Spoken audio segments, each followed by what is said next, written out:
دنیا دار پڑھائیں گے، اور دنیا تو ہمارے دونوں بھائیوں نے دنیا دار پڑھے اور دنیا سے پڑھ کر عالی شان روپے پیسے کما رہے ہیں، اس بات کا اعتراض نہیں ہے۔ اور میرے والد نے یہی کہا تھا کہ بیٹا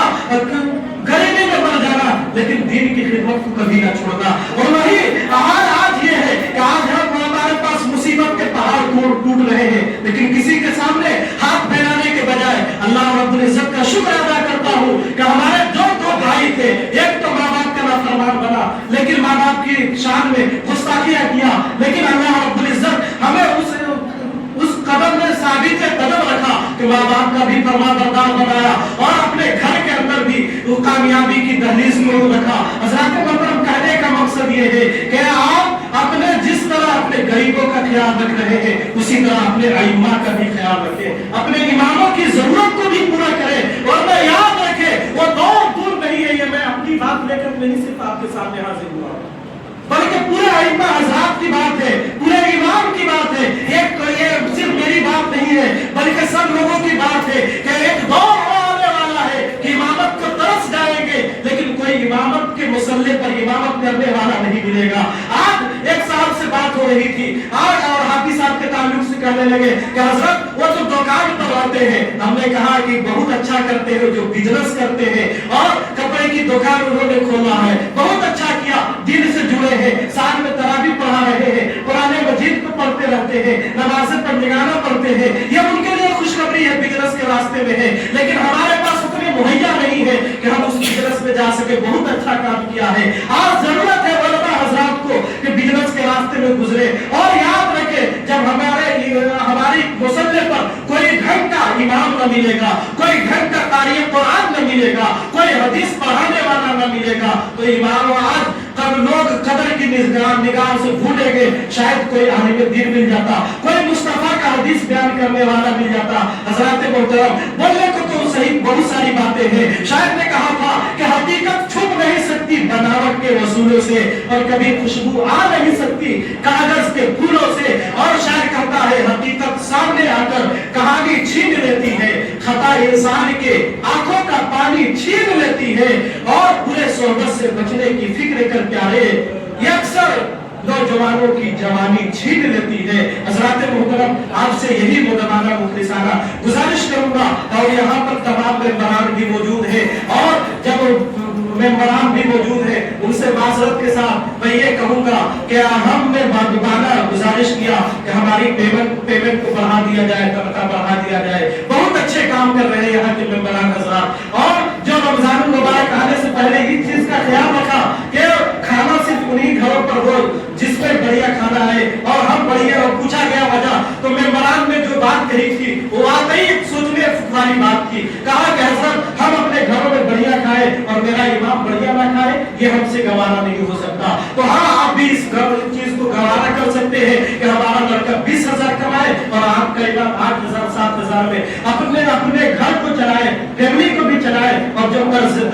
ہے وہ بھی ادا کرے۔ یہ بہت مشکل ہے، دشواری ہے۔ یہی وجہ ہے کہ آج بہت سارے علماء حضرات اپنی امامت کے مسلح کو چھوڑ کر بزنس لائن میں جا رہے ہیں، اور آج بہت اچھے عالم نہیں مل رہے ہیں۔ وہ زمانہ مخلصانہ گزارش ریکویسٹ ہے ممبران حضرات سے کہ سبھی موجود ہیں، آپ لوگ آپس میں رائے کریں اور کچھ تنخواہ کو بڑھا دیا جائے، اور جب کچھ بڑھ جائے گا تو ہماری بھی مدد ہو جائے گی۔ حضرات محترم، جہاں ہم ماہ رمضان المبارک میں غریبوں کا خیال رکھ رہے ہیں، ضرورت مندوں کی ضرورت کو پورا کر رہے ہیں، میں سمجھتا ہوں کہ اس ماہ رمضان المبارک میں کوئی اگر غریب ہے تو آپ کا امام ہے، اور مجھے زکات و فطرات کی ضرورت نہیں ہے، اللہ ان سب چیزوں سے بچائے، لیکن ہاں اپنے ائمہ کے پاس بیٹھے ان سے پوچھے کہ کیا حضرت آپ کے پاس 8,000 تنخواہ میں آپ کا گزارا ہو رہا ہے، جب ہمارا لڑکا 15,000 روپیہ کماتا ہے، اور 20,000 روپیہ کمانے کے باوجود ہمارے دلوں میں یہ سوچ و فکر رہتا ہے کہ کاش اور کماتا اور آمدنی ہو جاتا۔ حضرت سے دعائیں کرواتے ہیں، اور دعائیں کرواتے ہیں کہ کاش اس کی اچھا جاب لگ جاتا۔ حضرات محترم، ہر کسی کی خواہش نہیں ہوتی ہے، ذمہ داریوں کی بوجھ ہے، ورنہ شاعر نے تو بے شمار باتیں کہی تھی کہ حضرات محترم، بولنے کو تو بہت ساری باتیں ہیں، آخری بات یہی ہے کہ ممبران حضرات سے آپ لوگ آپس میں رائے کر کے پیمنٹ کو بڑھا دی جائے، اور اگر نہ بڑھایا جائے تو یہ بھی منع کر دیا جائے کہ ہاں حضرت پیمنٹ نہیں بڑھا سکتے یا نہیں بڑھ سکتا ہے۔ وہ زمانہ